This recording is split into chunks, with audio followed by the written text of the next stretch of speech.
Good morning, student. This is the lesson number 4, the ashes that made trees bloom. We have learnt about the first part of this lesson. इस first part में हमने क्या किया था, जो अच्छे वाले ओल्ड कपल होते हैं उनका डॉग जो होता है वो मर जाता है, उसको वो विकेट कपल जो होते हैं वो मार देते हैं। तो वो डॉग अच्छे वाले कपल के सपने में आता है और उसे बोलता है कि तुम जो वो पाइन ट्री है उससे मिल बनाओ। तो वो मिल बनाते हैं और उसमें बीन्स बनाने लगते हैं, तो वो सोने के सिक्के निकल जाते हैं।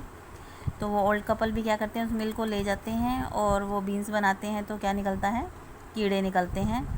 और फिर वो क्या करते हैं, उस मिल को जला देते हैं और उसमें हाथ सेकने लग जाते हैं। उसके बाद सेकंड पार्ट में क्या है,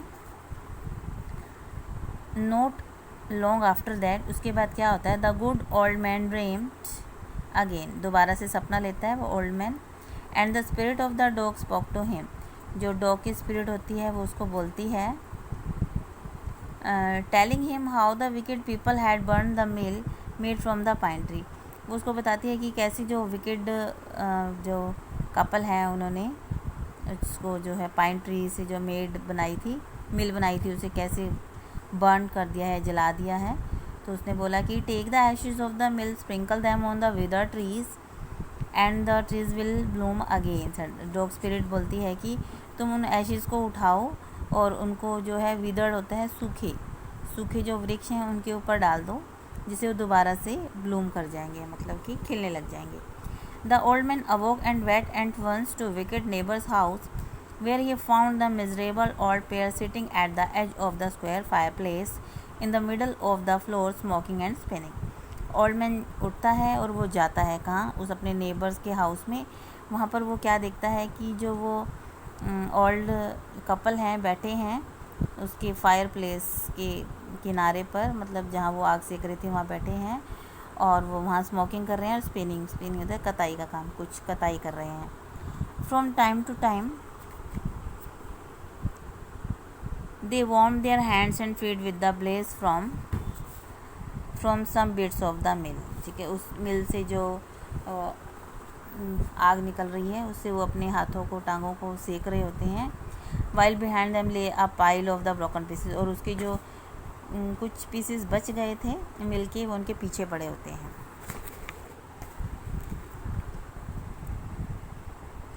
the good old man humbly asks for the ashes, जो गुड ओल्ड मैन होता है, अच्छा ओल्ड मैन, वो उनको बोलता है कि क्या मैं इस राख को उठा सकता हूँ।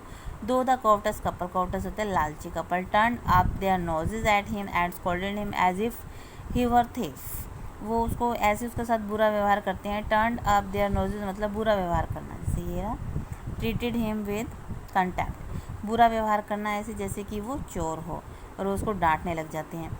दे let him fill his basket with, फिर वो बाद में कहते हैं चलो ठीक है, एशेज़ ही तो हैं, राख ही हैं, ले जाओ। On coming home, the old man took his wife into the garden. It being winter, their favorite cherry tree was bare. ठीक है, वो जब घर आता है तो वो अपनी वाइफ को गार्डन में ले जाता है। तब क्या है, सर्दी का टाइम होता है और जो उनका फेवरेट चेरी ट्री होता है वो क्या हो जाता है, सूखा हो जाता है, वीरान हो जाता है। ही स्प्रिंकल्ड अ पिंच, पिंच मतलब एक चुटकी भर, ऐसे चुटकी भर वो एशेज़ लेता है। And lo it sprouted blossom until it become a cloud of pink blooms with perfume the air, और वो स्पॉटेड मतलब उसको फैला देता है, उसके ऊपर फेंक देता है। तो उससे क्या होता है कि वो ब्लूम कर जाता है, पिंक कलर के उस पर फ्लावर्स आ जाते हैं, जिसकी महक जो है हवा में घुल जाती है, हवा में आ जाती है। The news of this field the village, ये सारी जो खबर है विलेज में पहुंच जाती है। And everyone ran out to see the wonder, और सब कहते हैं कि वाह कितना वंडर है, अद्भुत है, आश्चर्य है, वो देखने के लिए सारे गाँव वाले वहाँ आ जाते हैं। The Cortes couple also heard the story and gathered up the remaining ashes of the mill, kept them to make withered trees bloom. फिर जो कॉप्टस कपल होता है, लालची कपल, वो भी उस कहानी को सुनता है और वो फटाफट वो भी भाग कर आते हैं, देखते हैं, और जो रिमेनिंग एशेज़ होती है उनको उठा लेते हैं ताकि वो क्या कर सकें, विदर ट्रीज़ को ब्लूजम्स कर सकें, मतलब जो सूखे हुए ट्रीज़ हैं उनको खिला सकें, मतलब वो खिलने लग जाएं। The kind old man, hearing that his lord Daimyo was to pass along the high road, जो काइंड ओल्ड मैन है वो सुनता है कि जो डेमिनियो है वहाँ के, जो उस समय के अच्छी फैमिली होते हैं, जो उनकी जो एक ट्रेन आएगी, ट्रेन मतलब क्या होती है, बहुत सारे लोग होते हैं वो जुलूस निकालते हैं, प्रोसेसन निकालते हैं, जैसे एक तरह से झांकी निकालते हैं। वो आएंगे और इस रोड से पास करेंगे, मतलब इस रोड से गुजरेंगे, इस विलेज के रोड से गुजरेंगे। Set out to see him taking his basket of ashes. फिर वो क्या करता है कि उनको देखने के लिए अपनी बास्केट उठाता है और उनको देखने के लिए वहाँ जाता है। As a train approached he climbed up into the old withered cherry tree that stood by the wayside. जैसे ही वो ट्रेन वहाँ आती है, मतलब वो प्रोसेशन, वो लोगों का काफ़िला वहाँ आता है, तो वो उसके ऊपर चढ़ जाता है, चेरी ट्री के ऊपर जो उसके पास खड़ा होता है। Now in the days of daimyos it was the custom. अब जो है डेमन्यूज के जब वो आते थे उस समय एक रिवाज होता था, when their lord passed by for all the loyal people to shut up their high windows। तो उनके सम्मान में लोग क्या करते थे, अपनी बड़ी बड़ी खिड़कियों को शट कर देते थे, बंद कर देते थे। they even passed them with a slip of paper, उसको मतलब या स्लिप पेपर की स्लिप से उसे ढक देते थे खिड़की से, ताकि वो बाहर ना देख सकें जो काफिला जा रहा है उसे। so as not to commit the impertinence of looking down of his lordship, कि उस समय वो उनकी सम्मान में ये करते थे कि वो उन्हें नहीं देखते थे, मतलब आंखें ऊंची करके उन्हें नहीं देखना चाहते थे, अगर वो उनका सम्मान करने के लिए। All the people along the road would fall upon their hands and knees and remain prostrate until the procession pass by. जब तक कि वो वहाँ से नहीं गुजर जाते थे तब तक लोग क्या है अपने घुटनों के बल बैठ जाते थे और अपने मुंह को नीचे कर देते थे उनके सम्मान में। द ट्रेन ड्रू नियर, जैसे ही वो नीचे पास आई, वो काफिला पास आया, one tall competent man march ahead crying out to the people by the way get down on your knees. जो एक पीपल है, एक मैन उसमें से जो उनका लीडर होता है वो आता है और वो बोलता है लोगों को कि नीचे बैठ जाओ, अपनी घुटनों के बल बैठ जाओ, get down on your knees and everyone kneel down while the procession. जब भी वो जो है काफिला गुजरता है उसके गुजरने के टाइम तक सभी नील डाउन हो जाते हैं, मतलब नीचे बैठ जाते हैं घुटनों के बल। Suddenly the leader of the van caught sight of the aged man up in the tree. उसका जो लीडर होता है वो अचानक देखता है कि जो एक बूढ़ा आदमी ट्री के ऊपर बैठा है।